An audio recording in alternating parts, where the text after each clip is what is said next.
Halo, perkenalkan nama saya Nikada Natalia, NIM 17025510042. Saya dari mahasiswa Sarjana Kedokteran Gigi dan Profesi Dokter Gigi Fakultas Kedokteran Universitas Udayana. Nah, untuk video kali ini saya akan mempraktekkan cara pencabutan pada gigi dewasa.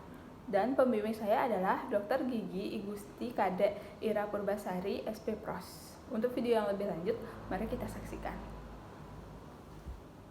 Indikasi pencabutan: karies yang luas dan besar, penyakit periodontal yang parah, alasan ortodontik, gigi impaksi, gigi dengan lesi patologis. Persiapan operator. Operator menggunakan alat perlindungan diri seperti masker. Usahakan masker tertutup rapat pada area hidung dan area dekat mulut. Selanjutnya, operator menggunakan handscoon.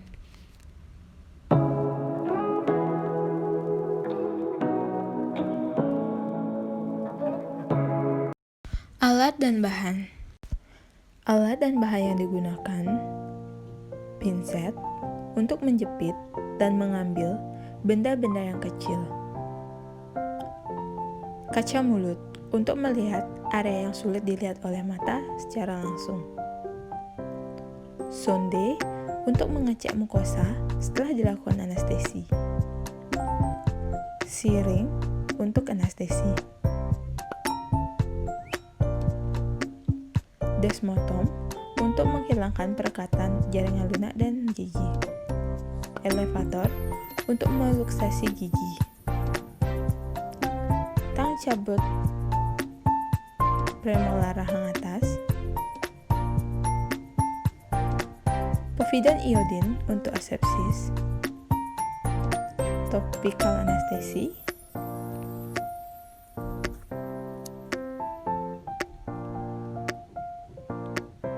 cairan anestesi berupa ampul, tip applicator,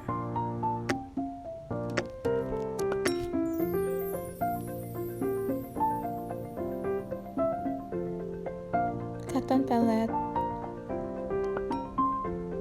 cotton ball,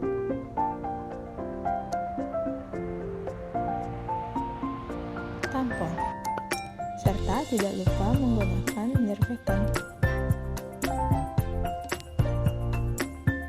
Persiapan anestesi. Sebelum melakukan anestesi, sebaiknya kita mempersiapkan alat dan bahan terlebih dahulu, yaitu memasukkan cairan anestesi ke dalam siring.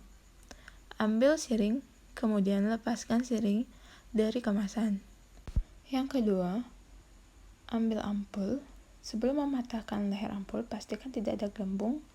Jika ada, ketuk-ketuk dinding ampul atau putar ampul dengan gerakan sentrifugal sampai seluruh cairan berada di bawah leher ampul. Leher ampul dipatahkan. Kemudian, penutup jarum pada siring dibuka dan larutan anestesi dihisap dengan jarum injeksi sampai seluruh cairan anestesi berpindah ke dalam barrel tanpa ujung jarum menyentuh dinding ampul. Setelah semua cairan telah terhisap ke dalam barrel,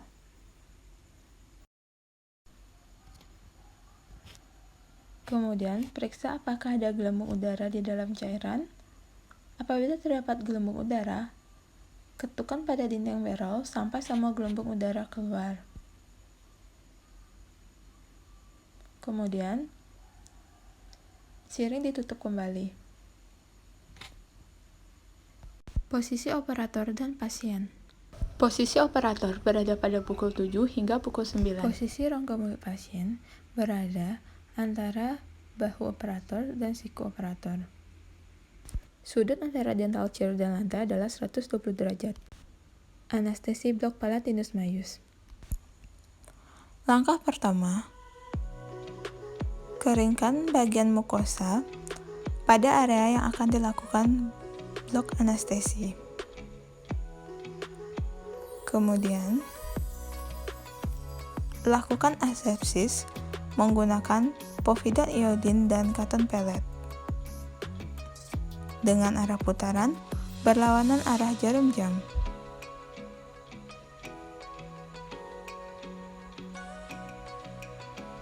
Selanjutnya, aplikasikan anestesi topikal pada area yang akan dilakukan anestesi blok.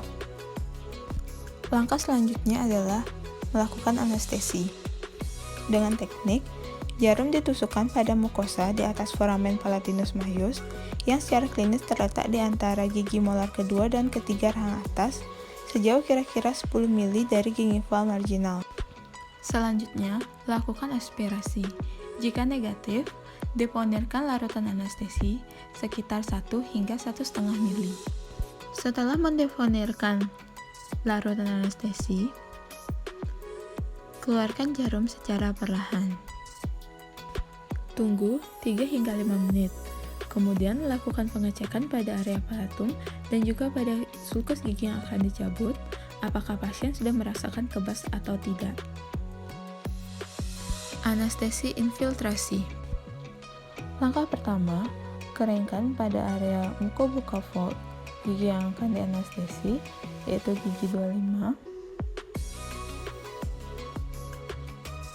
Kemudian lakukan asepsis menggunakan povidone iodine dan juga cotton pellet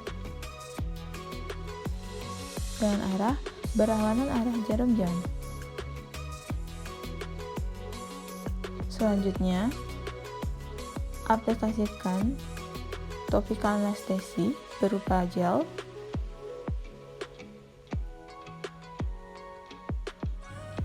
Lalu, insersikan jarum pada mucobuccal fold gigi 25.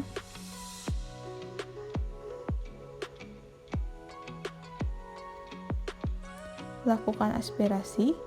Jika negatif, deponerkan sekitar 0,5 mili. Kemudian, keluarkan jarum secara perlahan. Lakukan pengecekan pada area sulcus gingiva gigi 25 dan mucobuccal fold pada gigi 25. Setelah pasien merasakan kebas, lakukan pemisahan perlekatan jaringan lunak dari gigi yang akan dicabut menggunakan desmotom.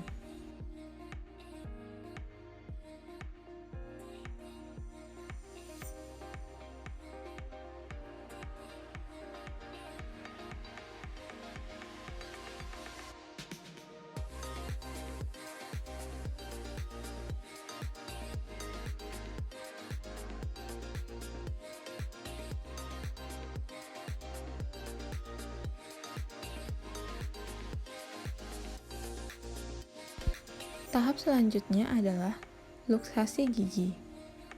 Saat luksasi pada bagian distal, lakukan fiksasi pada gigi molar 1.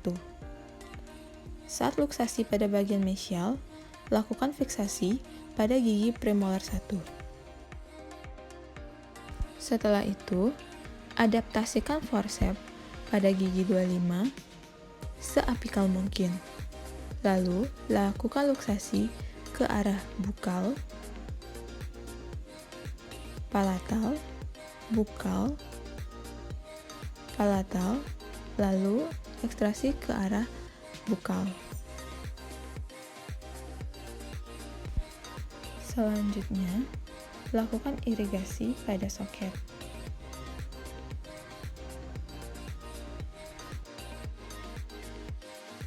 Setelah itu, lakukan pengecekan pada soket gigi untuk melihat apakah ada fragmen gigi yang tertinggal atau tidak. Jika ada fragmen gigi yang tertinggal, dapat dilakukan kuretase. Adapun indikasi dari kuretase yaitu adanya lesi periapikal atau debris untuk membersihkan granuloma dan sisa debris seperti kalkulus, fragmen gigi, dan sisa tumpatan. Setelah melakukan kuretase, lakukan irigasi.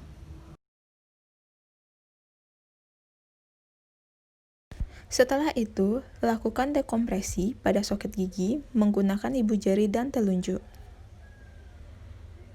Langkah terakhir adalah memasang tampon pada soket gigi untuk mencegah pendarahan.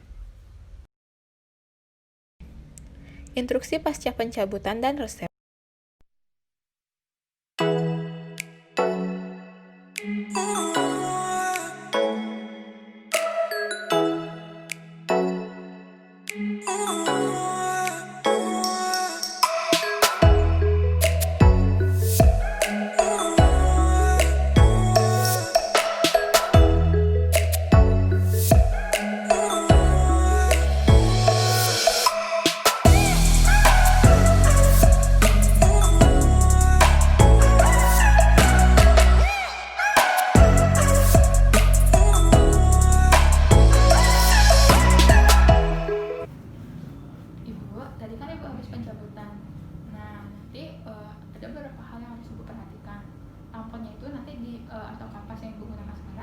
diamkan sekitar 30-35 menit. Nanti kalau masih ada pendarahan, ganti aja pakai yang baru. Habis itu ibu juga tetap mensikat gigi, tetapi tidak mengenai daerah pencabutan tadi. Nah itu ibu untuk sementara makan makanan yang lunak dulu dan juga dingin. Habis itu untuk ini ada resep dari saya. Nanti di yang ini antibiotiknya ibu saya kasih 15 tablet. Ini diminumnya 3 kali dalam sehari sesudah makan. Lalu ini ada asam mefenamid. Saya kasih yang 10 tablet. Ini diminum kalau misalnya ibu ngerasa nyeri aja. Ini ya saya kasih. Terima kasih dokter. Ya.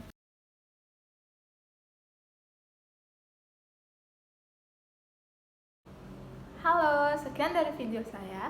Apabila ada kesalahan kata dan kesalahan dalam perbuatan, saya minta maaf dan saya ucapkan terima kasih. Sampai jumpa.